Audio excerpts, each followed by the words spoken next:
insentif yang ada yang dapat kita perturunkan kepada semua yang berhormat Exco. Dan turut hadir mengiringi pada Exco hari ini ialah pengarah-pengarah di peringkat unit perancang ekonomi negeri. Dan kita bentangkan pada hari ini 5 paper utama melibatkan sawit, getah, kemudian melibatkan kenak, lada dan juga paper melibatkan dasar ahli komoditi yang kita akan bentangkan untuk tahun 2021 hingga 2030. Dan respon yang baik daripada semua yang berhormat dalam sudut perbincangan, perbahasan dan juga saran-saranan kita akan bermaklum. InsyaAllah kita akan susuli mesyuarat ini dengan pertemuan-pertemuan bersifat mikro di negeri masing-masing lah, melibatkan pada pegawai di semua agensi dan juga pegawai dekat event dekat negeri masing-masing.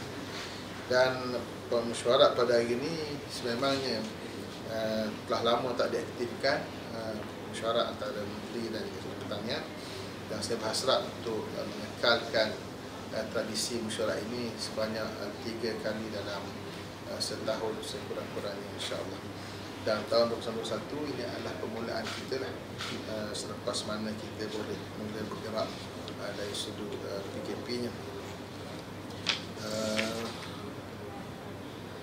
Saja.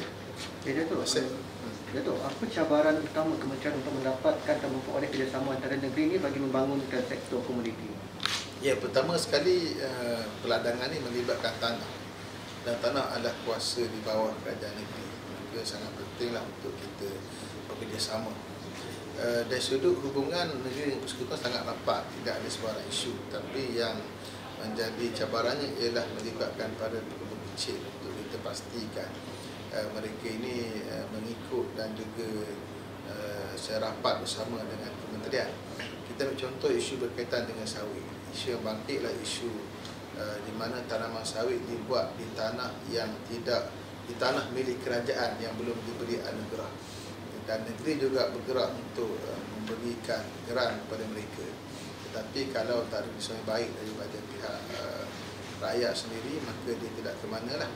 Bahkan isu kita ialah isu MSPO, Malaysia Sustainable Palm Oil, yang mula kita jadikan compulsory bermula tahun 2021 Januari 2021 untuk semua pekebun kecil persendirian terlibat. Dan ini melibatkan juga isu tanah tadi atau syarat melibatkan MSPO ialah dari sudut pemilikan tanah itu sendiri. Datuk. Ya, silakan. Ada dimaafkan ada negeri yang tertentu seolah-olah menggalakkan pengembangan sawit atau getah dan menggalakkan tanaman yang lebih pendapatan nilai lebih tinggi seperti durian. So mungkin pendapat Datuk dan tindakan kementerian. Ya, pertama sekali setiap kementerian dia ada matlamat masing-masing. Dan sebagai menteri yang diberi amanah untuk menteri getah sebagai contoh, kita ingin pastikan bahawa bekalan getah kekal mencukupi untuk keperluan dalaman kita di samping juga untuk keperluan luar. Kerana itulah walaupun mungkin ada pandangan yang maksud ekonominya penting berbanding kalau contoh getah dengan harga yang rendah berbanding dengan tanaman lain yang mungkin menghasilkan yang besar, itu adalah pandangan-pandangan yang bagi yang melihat secara umum saja. Kami melihat secara detail dan mikro, kita kekal mempertahankan industri peladangan getah dengan kita mengemukakan pelbagai cadangan dan juga insentif dan juga dasar yang baru yang boleh meningkatkan lagi pendapatan rakyat. Yang penting kita nak kekalkan peladangan getah sebagai contoh, kekal berada di bawah naungan kementerian dan kekal menjadi sebahagian daripada culture, budaya kerja masyarakat Malaysia dengan pendapatan yang baik, insya-Allah, pada masa akan datang. Datuk, kita tahu sekarang ni ada isu berkenaan dengan kenaikan harga barang disebabkan dedak kan.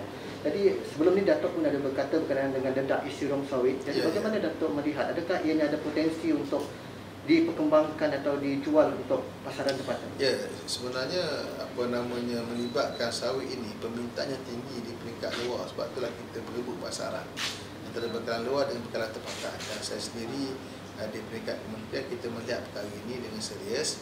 Dan kita akan sedang fikirkan cara macam mana untuk kekalkan bekalan kita di dekat tempatan tidak terjejas. Dan sawit itulah juga sempena dengan kita punya tagline sawit anugerah Tuhan, hinggakan semua benda dapat dimanfaatkan untuk sawit, termasuklah melibatkan makanan binatang, makanan haiwan. Jadi sampai bila Datuk kali terakhir Datuk bercerita mengenai dedak isi rong sawit ni adalah Oktober, sekarang April. Jadi bagaimana Datuk nak memastikan kita punya bekalan dedak ni mencukupi supaya harga barangan khususnya ayam? Saya dah melihat satu peraturan yang boleh kita kuasakan. Cuma saya belum finalkan lagi isu ini. Kerana isunya ialah isu permintaan. Dia orang berniaga, dia pentingkan permintaan. Kalau tinggi harganya, itulah yang dirilis lebih dahulu.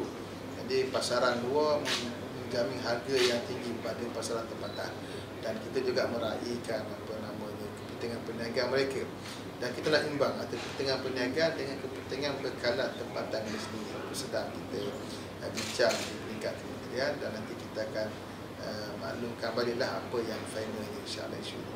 Okey. Terima kasih.